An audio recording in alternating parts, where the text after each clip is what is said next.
जय हिंद दोस्तों। तो मैं अरविंद मेहरा। तो काफ़ी लोगों ने मैसेज करे मुझे फ़ोन करके भी और यूट्यूब पर भी मैसेज करे कि सर आप मेडिकल का डिटेल्स वीडियो बनाइए। तो एसएफ और जो मतलब लोकेन सर वो डीएफ वाले हैं, मैं एसएफ वाला हूँ। तो आज दोनों हम वीडियो बनाएंगे। तो मैं एसएफ के बारे में बताऊँगा और सर डीएफ के बारे में बताऊँगा। वैसे तो दोनों के सेम ही मेडिकल होते हैं, क्योंकि हमारा 2022 में हुआ था, वही डॉक्टर ने जिला वाल का करा था, वही वही वाले डॉक्टर ने एसएफ वालों का करा था। तो आपको मेडिकल में आना है। जैसे अभी कुछ लोग बोलेंगे कि कब आना है कब नहीं आना, तभी तो देखो आपकी 22 से 25 तारीख के बीच में लगभग ज़िला आवंटन की लिस्ट आएगी, जिसमें आपको क्लियर हो जाएगा कि आपको कौन सा ज़िला मिला है, कौन सी बटालियन मिली है, या जो जीआरपी वाले या रेडियो वाले हैं सबका क्लियर हो जाएगा। उसके बाद फिर आपको उसी में डेट भी आएगी कि आपको इतनी तारीख में मेडिकल के लिए बुलाया है, तो आपको उसी डेट पे मेडिकल के लिए जाना है। और ऐसा नहीं कि आप एक दिन बाद जा रहे हैं या 2 दिन बाद जा रहे हैं, तो आप उसी डेट पे जाएं और लगभग 7-8 बजे मेरे हिसाब से आप लाइन या बटालियन में पहुंच जाएं। तो जितने जल्दी जाओगे तो उतनी जल्दी आपका मेडिकल से फ्री हो जाओगे, क्योंकि चेस्ट नंबर 22 होते हैं। जिसका चेस्ट नंबर पहले मिल जाएगा वो जल्दी हो जाएगा उसका। तो उसके बाद में फिर आपका मेडिकल पे आओ तो हाँ 1-2 दिन की व्यवस्था के साथ भी यहाँ लगभग 2 दिन लग जाते हैं। और अभी कोई लोगों ने मैसेज करे कि सर मेडिकल पे वो अनुप्रमाणन फॉर्म वाला सिस्टम था, तो अनुप्रमाणन फॉर्म भी अभी लाना है। ऐसा नहीं कि आप सोचो कि बाद में लग जाएगा, क्योंकि वो आपको मेडिकल नहीं देने देंगे यदि आप अनुप्रमाणन फॉर्म भरकर नहीं लाओगे। और वो सबको लगेगा, ऐसा नहीं कोई बोलता है एसएफ वालों को लगेगा, डीएफ वालों को, रेडियो वालों को, जीआरपी सबको लगेगा, वो जितने भी हैं। अभी इसके साथ में डाउनलोड होगा, जैसे ही आपकी जिला आवंटन वाली लिस्ट आएगी ना पीडीएफ, उसके साथ में निकलेगा वो। और हमने लोगों ने वीडियो भी बनाया, तो उस पर भी डिस्क्रिप्शन में लिंक है, तो आप उससे भी डाउनलोड कर सकते हैं। तो फिर चर्चा करते हैं कि मेडिकल एसएफ का कैसे होता है। तो देखो, जब 2022 का बता रहा हूँ मेरा, तो मैं जैसे ही मतलब इधर आया मेडिकल के लिए, तो अपना सुबह लगभग 8 बजे आ गए। तो फिर आपके बाद जितने भी आपके ओरिजिनल डॉक्यूमेंट और उसके बाद सबकी 2-2 फ़ोटोकॉपी सब साथ में लाना है, और वो अनुप्रमाणन फॉर्म भी। उसके बाद वो आपके सारे डॉक्यूमेंट जमा कर लेंगे और आपको एक चेस्ट नंबर दे देंगे। तो उसी चेस्ट नंबर के आधार पे आपका मेडिकल होगा।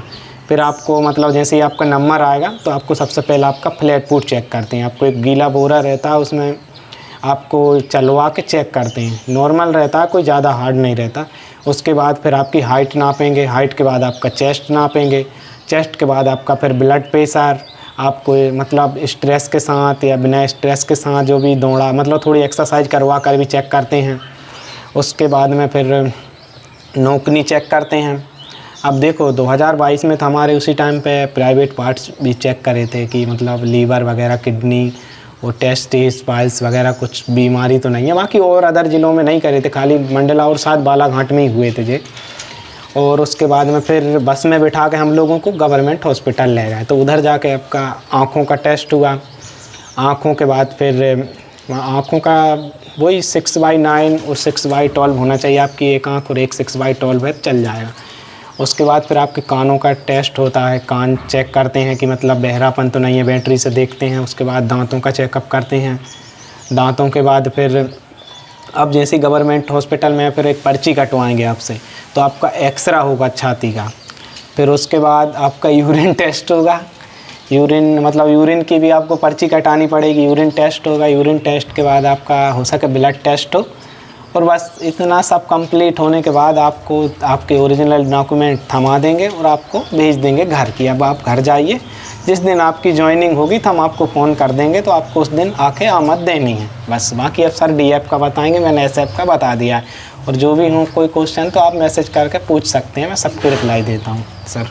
देखो, सर ने आपको सरल शब्दों में मेडिकल समझाने की पूरी प्रोसेस बताई, क्योंकि 2022 का बंदा है और नया है, होशियार है। मेडिकल की पूरी प्रोसेस इनके दिमाग में, तो कहीं ना कहीं अरविंद सर को जो अरविंद सर ने बताया वही डीएफ में होगा। हाँ, सेम टू सेम होता है वो तो साथ में। अब मैं मेडिकल के बारे में थोड़ा अपना अनुभव शेयर कर दूं, और मेरी भी इस बार ड्यूटी लग सकती है जिला बालाघाट में। देखो, डीएफ और एसएफ में मेडिकल की जो प्रोसेस है बिल्कुल सेम होती है। बस फ़र्क इतना होता है कि अगर एसएफ से हो तो आपको बटालियन में आमद देनी होगी, और आप डीएफ से हैं तो पुलिस लाइन में आमद देनी होगी। जो हाइट, चेस्ट, फ्लैट फुट, नौकनी, ये बटालियन में हो जाएगी। और इसी प्रकार हाइट, चेस्ट और बेट एड जो भी होगा ये पुलिस लाइन में हो जाएगा। इतने होने के बाद आपको एक गाड़ी में बैठाला जाएगा। गाड़ी के बाद आपको अस्पताल ले जाया जाएगा। वहाँ पे आप कोशिश करें कि पानी को पर्याप्त मात्रा में ग्रहण करें और बाथरूम भी जाएं। उससे क्या है कि जो आपका वो यूरिन टेस्ट होगा तो उसमें प्रोटीन की मात्रा आने लगती है, तो वो थोड़ी प्रॉब्लम होती है। इसलिए आप पानी पीते रहें और बाथरूम भी जाएं, क्योंकि नहीं तो ज़्यादा पीली आने लगती है। इसलिए पिछली बार कुछ लड़कों के साथ हुई थी समस्या, लेकिन वो समझा देते हैं कि पानी पी के आओ, लेकिन समझाने से पहले ही समझ जाओ तो बेहतर। सही है। और मेडिकल इतने ही लोगों को बुलाया जाता है जितनी वैकेंसी है।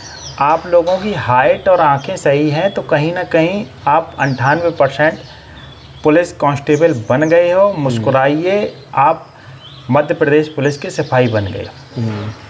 अब आप लोगों से निवेदन है, या अपना भाई दोस्त गुरु कुछ भी समझ लीजिए, आप खुश हो, आपके घर वाले खुश हैं, आप बाइक का इस्तेमाल करते होगे तो कीजिए, आसानी पूर्वक कीजिए, क्योंकि अभी आपका 10 से 15 दिन के अंतराल में मेडिकल की प्रोसेस चालू हो सकती है। अभी कम ही घर से ज़्यादा ना निकलें तो बढ़िया है। अपने हिसाब से करो, क्योंकि अभी अगर आपके कहीं अंग में चोट लगी तो उसके कारण भी आप बाहर हो सकते हो।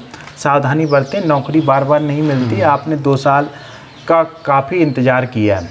और इसके अलावा जैसे अरविंद, पहले जैसे आपका अभी 25-30 मतलब जब तक आपका ज़िला आवंटन हो जाएगा, इसके बाद आप पुलिस लाइन में आमद देंगे। आमद के बाद आपका दस्तावेज परीक्षण होगा। दस्तावेज परीक्षण के बाद पूरी हाइट चेस्ट होगा। इसके बाद आपको बस में बैठाल के अस्पताल ले जाया जाएगा। अस्पताल में जैसे अरविंद सर ने बताई पूरी प्रक्रिया होगी, वहाँ पे आपके सिग्नेचर होंगे।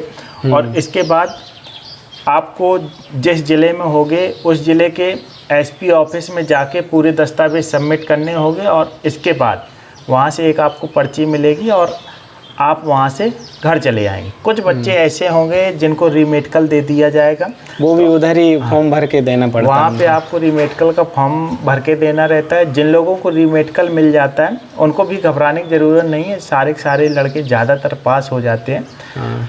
ये प्रोसेस है। और मेडिकल से संबंधित अगर आपका कोई भी डाउट्स हैं, देखो अगर वीडियो देखते आपके डाउट्स क्लियर हो गए, जैसे आँख के 6/9 और 6/12, तो आप कमेंट मत करें। मान लो आप कहीं ना कहीं काफ़ी अभी जैसे कोई लोग टैटू का करते हैं, मेरे पास करे तो देखो अभी मेरे हाथ में भी ये अपन समझ सकते हैं। जैसे किसी का दांत टूटा एक तो वो सब नॉर्मल चल जाता है, लेकिन आगे के दांत होना चाहिए। कैप भी लगवा सकते, कैप भी चल जाती है। और जैसे कुछ बच्चे करेंगे कि चश्मा लगा हुआ है तो चश्मा तो निकलवा दिया जाता है। आपको उतना पढ़ना रहता है। बाकी 19-20 दोस्त मेरे चल जाता है। हाँ, नॉर्मल होता है, कोई ज़्यादा डरने की बात नहीं, जितना ही कॉन्फिडेंस अच्छा रहेगा। डर अपने को तब तक लगता रहता। मैं आर्मी में मेडिकल फिट था, लेकिन जब तक मेरा यहाँ पे मेडिकल नहीं हो गया था तब तक घबराहट होती थी। मैं उम्मीद करता हूँ कि जितने लोग इस वीडियो को देखेंगे सारे के सारे सफल हों, और फिर आपसे वर्दी मुलाकात करेंगे और फिर से अपन मुस्कुराते हुए एक सेल्फी के साथ एक वीडियो बनाएंगे और अपने YouTube पे तुम्हारे साथ डालेंगे। तो आप इस वीडियो को जितना ज़्यादा शेयर करना चाहते हो कीजिए। अगर चैनल पे नए हैं तो चैनल को सब्सक्राइब कर लीजिए। शुरुआत आपसे की है और आपसे जुड़े रहेंगे। तो सभी को जय हिंद, जय भारत।